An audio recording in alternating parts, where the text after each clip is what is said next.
चलते हैं हम अपने समास के दूसरे भाग की ओर, तत्पुरुष समास। बेटा इसकी भी अपनी एक परिभाषा है। तो जो मैं यहां पर शब्द लिखूंगा तो चलो उसकी कोई ना कोई परिभाषा है। देखिए, तत्पुरुष, तत् मीन वह, पुरुष मीन व्यक्ति। तत् मीन, ये देखिए तत् ऐसे लिखते हैं ना, तत् जमा पुरुष, तत् जमा पुरुष। तत् मीन वह, पुरुष मीन व्यक्ति, अर्थात वह दूसरा व्यक्ति। अर्थात इसका अर्थ क्या है? वह दूसरा व्यक्ति।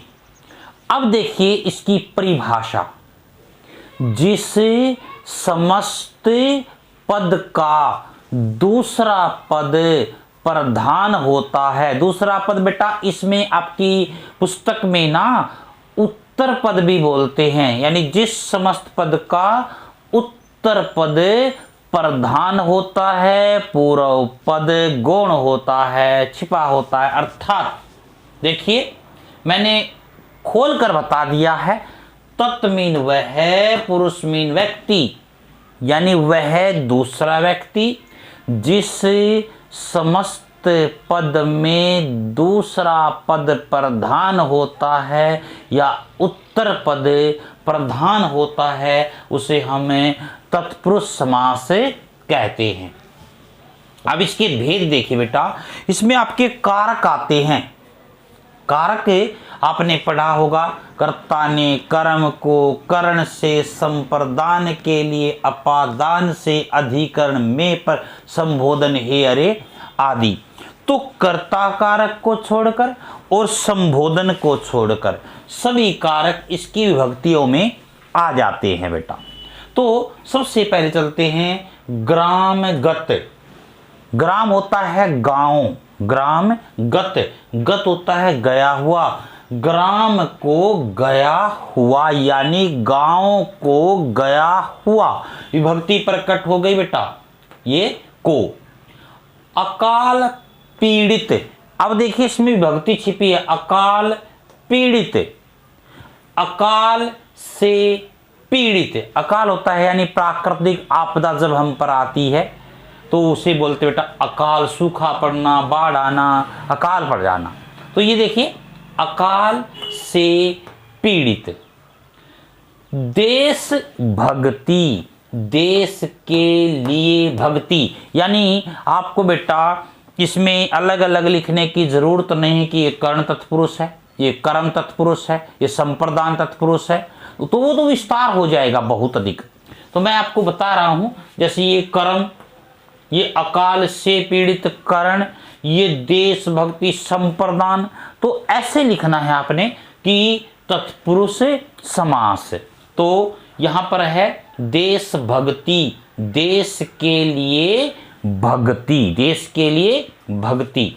अब देखिए ऋण मुक्त, ऋण से मुक्त, ऋण मुक्त होता है कर्ज से मुक्ति, कर्ज से मुक्ति। आपने अपादान कारक पढ़ा है बेटा, जब किसी वस्तु का किसी वस्तु से अलग होना पाया जाता है अपादान कारक कहलाता है। जैसे वृक्ष से पत्ते गिरते हैं, बस से बच्चे नीचे उतरे, रेल से यात्री नीचे उतरे, यानी अलग होना, देश से निकाल देना, देश निकाला, देश से निकाला हुआ।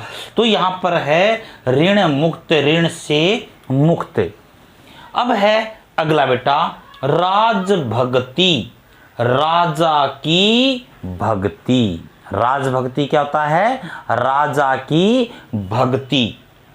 अब देखिए अधर्म, यहां थोड़ा सा इन दो को समझ लेना बहुत जरूरी है बेटा। देखिए ये जो दोष हैं इनको विस्तार से समझाता हूं बेटा। इनको बोलते हैं हमें यानी न तत्पुरुष समास, न तत्पुरुष समास। न यानी जिस कार्य को मनाही की जाती है, मना किया जाता है, उसमें यानी न तत्पुरुष समास है, ये सबसे अलग होता है। जैसे अहित, न हित, न हित, तो अधर्म, अधर्म होता है न धर्म, यानी धर्म का न होना, अधर्म धर्म का न होना। अमर, न मर, अर्थात जो नहीं मरता, नहीं का आया, तो यहां पर क्या हो गया बेटा आपका न तत्पुरुष समास। ऐसे बहुत से आपको अपनी पुस्तक से उदाहरण मिल जाएंगे तत्पुरुष समास के। जैसे मैं ये कह दूं आराम कुर्सी, आराम के लिए कुर्सी, मैं कह दूं गुरु दक्षिणा, गुरु के लिए दक्षिणा।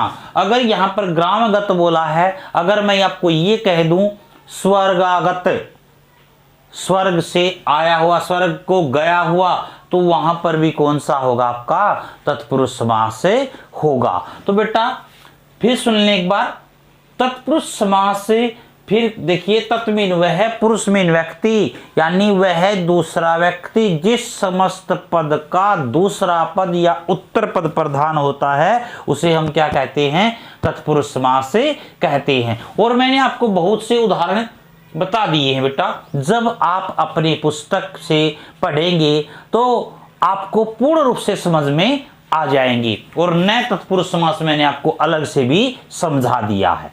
तो आगे चलते हैं अब हम तीसरे भाग की ओर।